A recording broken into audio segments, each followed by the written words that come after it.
I think kehekehe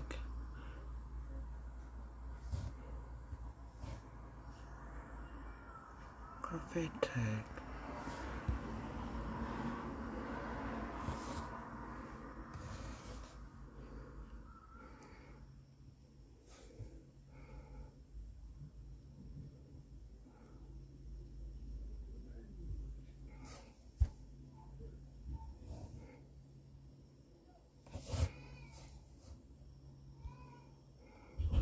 Guest request.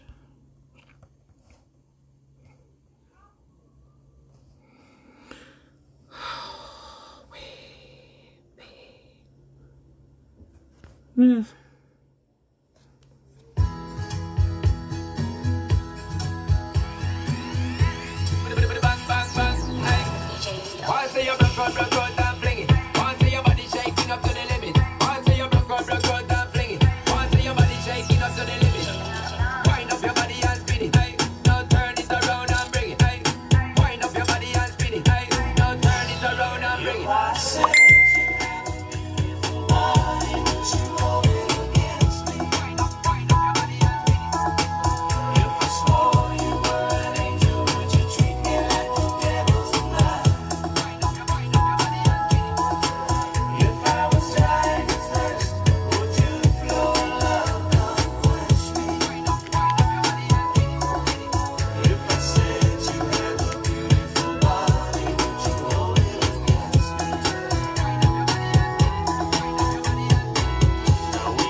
You like the song, Lenny?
Phát của lai ấy.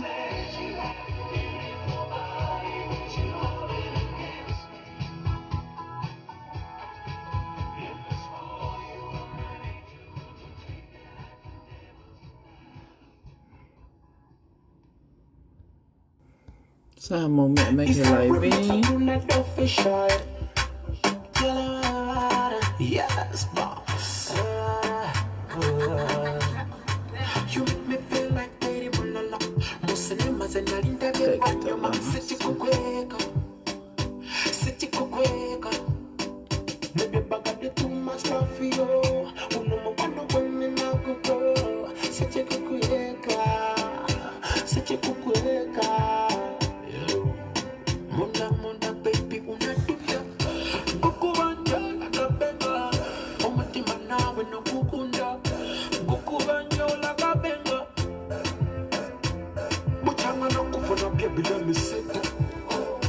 Tauki whanongo whasera tau tau hoko atu.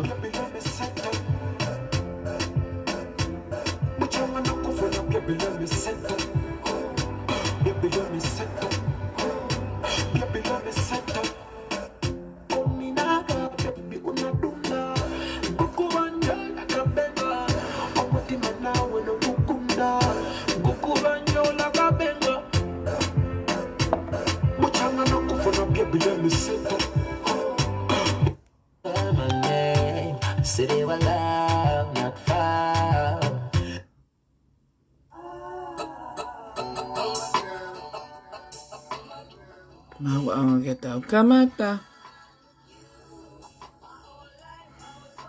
Hello Asena fetokehekehe'aki. Welcome to another live PTOA International movement. Oku ata talele ki motolo o movete mai pe oku fia mau pe etau fia he ope pe ko foloa etau tai whai mea koe lai vi koe ai oku fia ke hu mai ke whai ha ki talatala noa he ko lahi angai mea hoko he tau malai kone tau politiki pe ka taki pe he lahi ai mo'ua. Koia o tau pehe ke tau kamata aki pe ai whawhetai ke tu i langi. Hene tau hima e tau mo'ua tau AUSSIE mai ai fiafi koe ni. Ofa oku lelei ai mea katoa pe iha o mou taktaha loto whale i o mou whamili. Kai pehe ki he ngahi tapa kotoa e mo'ui oku mou fuesia. Oku ata ai ofa pea moe talamonu mai ke ngahi whatongia kotoa pe mihe mau palesiteni kone ai PTOA International o mea Michelle halapia pōmee. Kai pehe ki he toenga kotoa e kau me mipa. O kou whehu mai pehe kou ilo pe koe ke sola o koe tokolahi unau NOFO pehe pe si pe unau ilo ngahi mea na e hoko me ngahi wālau na e hoko i he ngahi wike kon ko mari watu. Oku mahu inga mau pe ke te hau update kakai kau ikai ke hange ko tau whaatari kon ke asmataha tau kau whakafofonga o whai ha omai ha tau tala. Koia mahu inga aki mau tolu kon kau me mipa koe ni oi whale ni. Oku mahu inga aki mau tolu kon kau me mipa koe ni oi PTOA International ke te ki mau tolu. Koe hu mai koe ni he whiawhini o ko loto pe ke talatala noa atu na e iai ai ki i fetokehekehe'aki mo e kau me mipa koe no mau admini pe na mau tu whakataha atu i he whai ngā ue koe ni. O ikai ko hame a whai ngofua ke te asmai ki mua o whai hatala noa ki hapalopalema. And there's always two sides to the story. Koia ai o kou pehe pe au ke hau pe au o atu ai tala noa i he tuunga mo oni taha mo e maa taha o kou lava o whakahoko. Ko uhinga ko e tariangi ki he palesiteni ko ni o e mau movement. Koia ai o ku o te ofa ke te mau tolu na mau omai ngahi popo aki whakaloto lahi. Pea moe ngahi POUPOU i he ki ngā ue kono ko tau whai. Anyway, oku iai foki ai mea oku hoko ka take. O wha iai mau pe ngai mea oku o mai mau pe lolotonga ko e TAUMU'A. Ko e mau tū ko he taimini na mau ngā whenga we aki. Pea moe PTOA USA, ma kau me mipa, ko to e PTOA USA. Pea mo ilo pe hange ko fine e ki ko en ko malama, pae finau ta ai, pe he ki lo sik piu tau ko nau palesiteni, mo ka to e nau kau me mipa. Pea pe he fo ke PTOA Australia na e kau ki ai ko asinai check, pea mo lupe whanokalafi. I he wike koko mari watu ne whai e tō kehekehe I ho mauwa, pea koe mea whakangau e pe ia pea o ku kaike hatahai e hana loto tāngia. O ku asi mai mau pe ki mua a e mau whae ko ni ko malama whae ne laivi pak mo ilo pe ke mo sola ki ai o asi mai whae ne tālanga pea o ku whae ene laivi pea whae ene ngahi pousi mai mea. Ko ngahi mea kona e hoko ko i he loto ko e tau ko team o ku te eki ke ofisiare ha mau asi mai ki moani ke mau pehe atu o mau kau ke whakafofonga he ko e TAUMU'A ko na mau kamata mai aki e mau pesi ko ni mai kulupu ko ni ke mau POUPOU whakaluku fua ke e tau koa team. Ko e tau koa team o ku osiai ai mahino ke te ki mau tolu o ku ikai ko hakau sangato. O ku nau kei kakano, o ku lahi e nau tono nou, o ku lahi ai ngahi mea o ton ke whakatonu, o ku lahi pea ko i ene pehe o ku mau whakaukau e toi lahi ange ai ngahi POUPOU ko te mauat ke te nau tolu ko uhinga ko tu unga koia. Ko uhinga ko ongo i ko ki ngā we, ko uhinga ko e mamahi i ko e visone ko o tau tu whakatahai. Ko iai, ne kamata pesi ko e ni ko e ose ne tau e taha e mau pesi alo ni ke tau e taha moe konga. Pea ne mau lele mai aki pe fo i mea ko ia. O whakataha e kau it means ko e kulupu ko e ni mo talatala i whare ke kau me mi pa. He ikai ke mau omai o tuku hifo ha whakafofonga.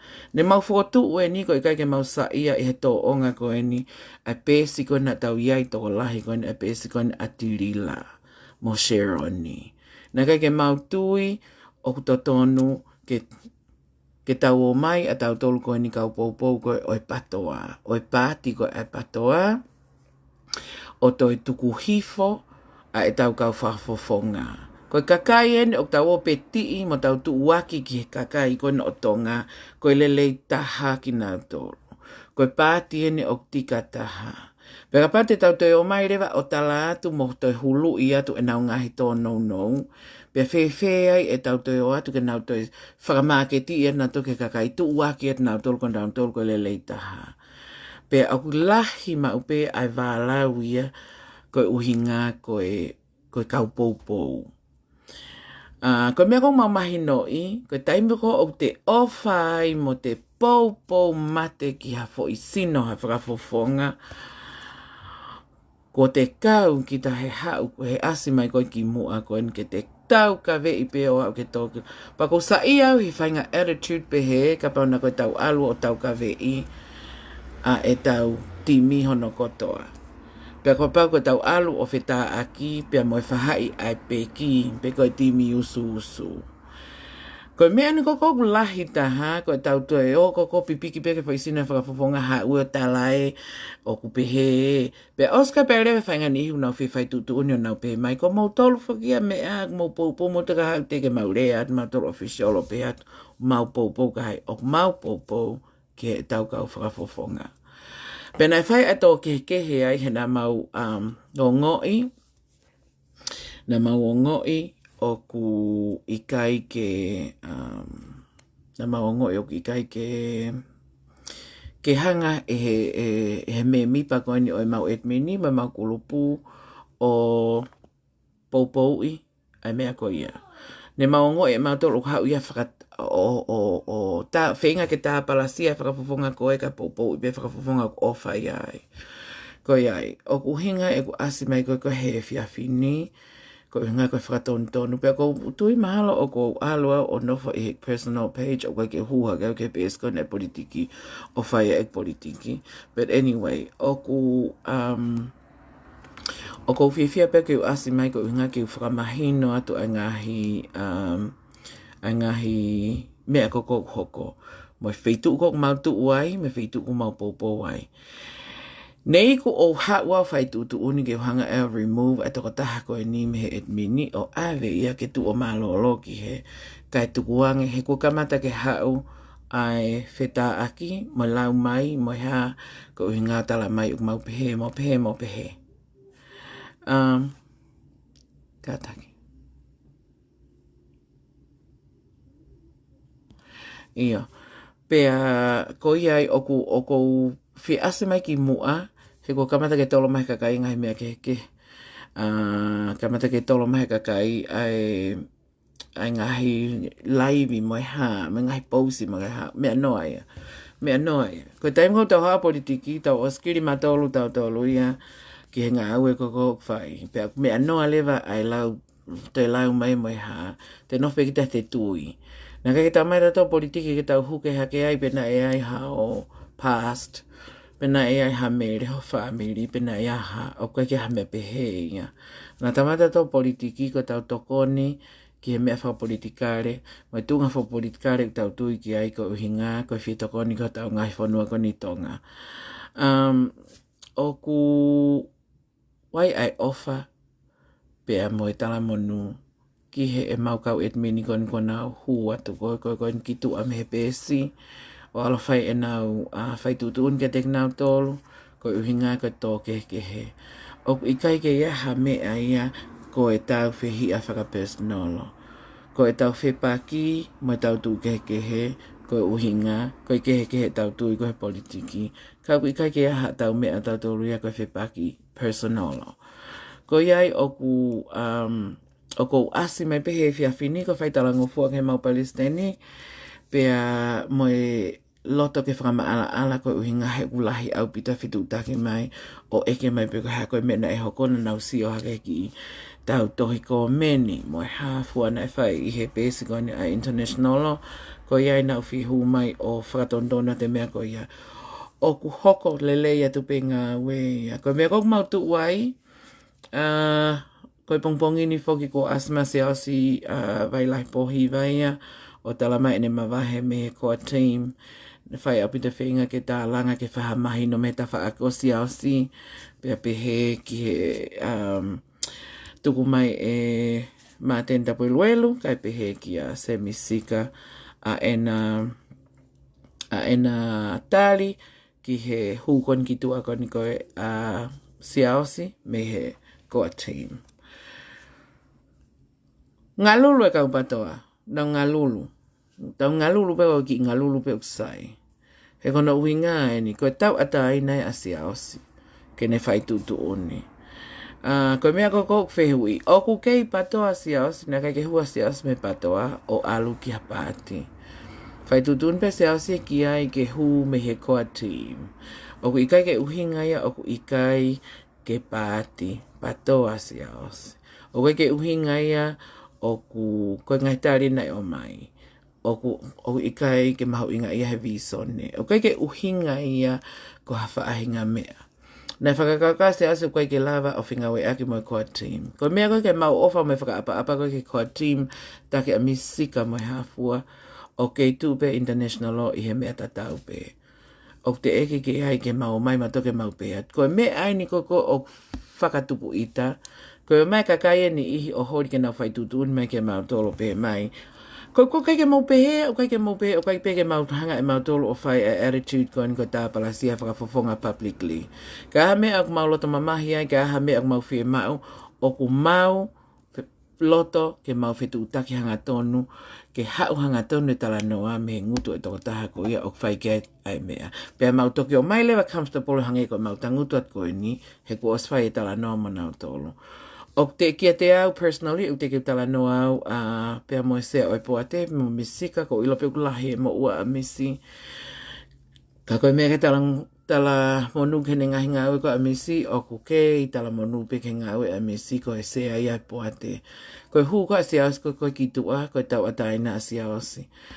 Nei ai ngahi loto mamahi mo mea ko uhingahi nai loto pe ke NOFO Siaosi ki loto. Ka koe hae tau tue mea whai.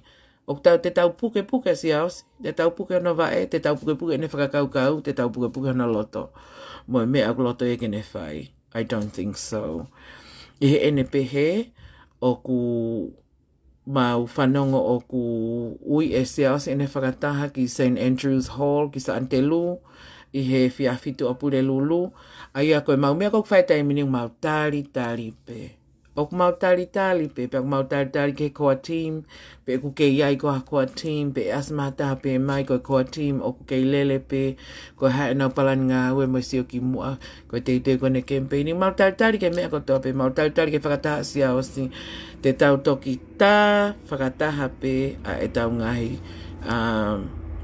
POUPOU, mo e tau ngahi talanoa, mo e tau ngahi mea kotoa ke politiki, ha osi ai ngahi whakataha koe ni. Te tau NOFO o siofi, pe ko whē ai mea ko koe te tau lava o ngā we viso ne ke ngā unu. Ko mea mau pe o ko whanau mau pe he tau tolo mai koe mea pe mai. Ko e viso ne ke tu'uma'u he viso ne. Nei kai ke hanga Siaosi Pohiva ngā we viso ne ta e whanoa ke tu'uma'u. Na e whenga Siaosi ke ngā unu ki mua ke rere ke au. Na e tau mua ke au ki ai. Ko e kou whaatolo mahe meiria tala mai. Ko me ake tau tu'umau he viso ne tau tu'umau. O tu'umau ai o tau ki whē. O tu'umau ai o tau ki whē. Ko iai. Ko ase mahe pōni o kou whē fakama'ala'ala tu pe e au ne e mena e hoko i he mau kau admini koe ni PTOA International. Ka koe mea koe ki he e mau... ke mau pesi, mau tui, mau mea ko mau ngau ko ki ai, nothing changes. Whether you leave or you come or you stay in the page ko o si ho mai e mau palesiteni o tuku mai o mau tala, pe ko ia ka ke hau lewa hori ke whakapalataha e pesi pe ke kātaki. E to o koe, mo o ko meni mo o pousi mo o ha, o ke māloloa ke toi wheitu e taha. Pea koe mea koni koe tau sia koe ki ai koe he tau ngā unu koe e patoa. Koe ha e tau te mea e whai e te taimini. Ko mautolu te mau ki i taimi ai o whakasio he mea koni o hoko ki ai ka Siaosi. Moe ha ene whakamoeola e whakataha koni kui ai. E whai e ngahi tala noa o sio pe e lava whai hanga au e whakataha. Koe ha rewa ngā unu koe ni ai koa team o mea. O ku mole ho mau taimi ke mau mai o tau hoka publicly. I he pēsi koe ni, i he pēsi ai patoa. O ku mole ai taimi ke o mai o tau hoka publicly. Ko hae mea mauai, tā ki tā aki ake moe petala. Tau tā ofi moe kata mai alavu moe peki. Kata mai e pi e ma moe peki sio tonu e nau lea. Ko te mamahi kon he ngā we i kon e mea whapolitikare, ka mahu inga mau pe, ai tala noa lelei, moi atamai lelei, moi ngāwe ake atamai lelei. O kui kai te whakapo uri pe lele ma afu posi, lele ma afu laivi, pe a te pe ia te hai mohai, pe te loto ke te tuku hiwha ngāwe a hai mohai. O kui kai ke pehe. O kui kai ke uhinga ia, o kai ke whewheka e te tui. O kai ke uhinga ia, o kai ke te lava ai o whai e POUPOU lelei mo whewheka. Ko tuku e taimini ko e tau patoa, mo e tau koe, mo tuunga ko e koa team. Mo ane lau, tau lot ke lahi. Pea mau lotu ke lahi. O i kai koe patoa pe ko te lema ko i koe pepe si mo mea ai mo whaki i lotu. Ka o te mausio mai pa mausio lalo me ka te au ke whaki i lotu. He kulahi anga ku lotu aku ia mautoro kon mausio mai. Tue, manato. Ko iai, o ku whemau, ke u ase mai ki mua me mautimi, o nau whemau ke ase mai ki mua o whahatala noa, pe a whai fakama'ala'ala, tu unga koku mau iai. Ko tunga koku mau iai, o ku kei NOFO mai pe, ai ko ngai o e patoa USA, e te ke mau tolu, na e choose pe he ko ngai ke na huna toki tu ako uhinga ko e tu unga koku iai ko e nau kalas POUPOU, pe aku nau ta e whe maari e nau tolu ia pe he mau kau matomo Siaosi mau o matolo pipiki he moe hamea. Ko mea ta ke mau whakatoka ngai. Ka iaha kulupu ko ha mea ko hanga au e whakatoko lahi. O ku nau ngā we i ha TAUMU'A. O i kai ke pehe ke tatau ma upe e te opinion mo e te ongo i pea mo e te POUPOU mo e tu unga whakaatamai mo e hawhe. Kai ke pehe ke tatau ma upe. Ka ku lava pehe tala noa lelei. O ku lava pehe tala noa lelei pe a lava pehe whe mahino aki. O whakasii a tau pohu koeni i he Facebooka. Ko toi omai ko toi whai pehe ke pehe mai ai ko e kau POUPOU e noi ha. Tahani e atako vi ai tu, tahani e atako vi ai hato ai peki.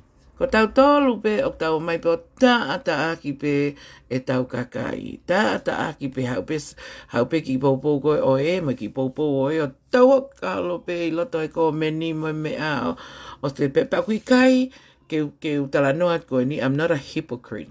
He, I'll be the first to admit o ko taimi lahi ko hau pe whapo uri aku alo te mea kehekehe. Pea koia ko, if I've offended you, I'm deeply sorry. I'm really sorry kapana if I have offended you in any way. He, ka aku fie mau ke tau ngā unu ki ha mea ko uksaiange. Pe he ikai ke tau expect e tau tau ke tau tu whakata ka pau ke lava e tau kua team o tu whakata. Talu ani mei ane whe mo tau whenga ke tau kua team ke nau tu whakata mo ikai pe ke nau lava. Koen ko nau alu pe o au ke mea koia. Koe tau tau mea whai. Koe tau tau mea whai. Te tau taaki, te tau tau ak taaki. Hai kau bobo e taaki kau mea koe NOFO koe pe tua te kau bobo e taaki. No, no. Ka pau ke whai pe he kau ki ka oku ke ihe loto pe sini. Please feel free to leave. Alo kumi ha kau poupou mou tatau, mo hapesa mou tatau ke mou tanguta ifo ia hono taaki holo. A kau whakafofonga mo nau ngai mea personalo moe. Kau poupou o hai mo kau poupou. Please do that in a different page. Oa te ke hau ki heni o whai e whaingato o ngā koia. He te wiku hanga e au o akahi koe ai ki tua ke alo tangutu o kai tuhu mai mei ai. O ku fie mau ai wawonga taha e pesi koe ni, pe o fie mau ai si o whakapotopoto. Please feel free. O mo ilo e mau kau admini mo e mau kau o TAUMU'A koe he PTOA International. If you feel the need ke discuss ha mea o ke concern ki ai, pe o te ke tā mai koe o kore so kātaki. Tā mai koe uhinga koe tui whakapolitikare. O kui ai hao whehui whakapolitikare. O ha mea o tāla ake haloto mo ha mea o ke whia mau ke ilo na lava whai atatoko ni. O ikai ke halaine personal hen ke tā mā kore ke tā lunch. Pe te ke tā mā kore ke tā walk on the beach, no. Whaiwhainga mai pe ke tā NOFO pe politikare ho hau ke pēsi. He koe mea koko o lere holoi kakai si ono tā palasia koe o oku koe whaat. Tā mai whaatohi holo koe i he inbox. Ko iai, koe angape e tau whakahua ki he whiawhini, mo i ki ase mahe kua wholoa whau ai e tau puli. O ku ate e tala monu ia ki he tau kau whafofonga. Ta tau pe ki a misi mo toenga koa team, pe pehe pe ki a Siaosi mo e whai tu uni kone whai. O ku toi more lahi anga tau iwita toi tau NOFO pehe mo pehe. O koe e fie mau ke tau tala noa ke tau mau e mahi no. Koe high bottom line koe kiai pe toki hoko ate e tau tālanga. Ka uat e ope o tānaki holo i through phone, text and inboxes mo chat rooms. Kai ke toi hawewe mo ha mea i ho hau a koe o tānaki mai o tā langa aki e pēs politikale. Ko iai o kātaki. Anyway, koe ki mea pēr o ko hu mahe whiawhini o tau tā mai mahala koe saka mea koe na uhinga koe ki ai. Tu ai pēk pehe atu. Oa te ke tā mai o ewa mai ka ke tā mai pē kia mea whakapolitikare ko kamata rewa tā mai. Mahana e tonu peke o te pēr atu o te ke tā mai. Ko iai o ku hakani, ko ki laivi nau peia o e whiawhini, ka tau toki hoko atu. Ka pau kua hao mea o ke whitokanga ki ai, whikau aki mangai movement ko ni, ai e tau koa team, pe ko e tau kau fofofonga. Ko o ko reluctant ke tau pehe koa team, he ku kai ke ilo i pe ko hai mea koke koa team. Is there a koa team still? O tau whia ma. Saka mea ko uhinga ki ai ke tā e ven mai peha kai ki te patoa, ke ua te utoe tala, ke ua te utoe tari telefoni. O whaka mautolu, kau alo tari e tā ko ena ko ha mea o ku hakani, o ku mahu inga, kau whai au he tangutu hene o laivi. E toke ai hu mai ki mui he nau tanguto ke ta no he mea ke. Whai e pek tō mau. Peo hau peo o hu mai o tātala no te mea koe ni. Peo hau mai fia kai me ngai mea koe ia. Tala monua tu ke mo ngai ngā aue i he toenga o wike. Tau toki sio, pa tau toki tala noa ha AUSSIE ai whakatahako na Siaosi, pia AUSSIE hatoe ngahi tala noa ka pae lava o whakahoka ngahi tala noa, pia moe sea oi poate, kai pehe kia māten tapu eluelu. Mua taha pehe e tau koa team o ku fie, kau mai oku ai need ke tau ilo ke ilo ai kau POUPOU. Ta tau pehe ni pe ko muri pe ko whe, ki he ngahi hako ni. Ke ngai ngā unu whapolitikare kone o tau o mai ko hono toko ni i mono POUPOU. Have a good night and have a blessed week, and I will probably see you on either Thursday or Friday ko toki hu mai. O whaika mo tōlana kotoa. Pe tok tā mai, manatu i ko tā mai ko me whapolitikare. Bye.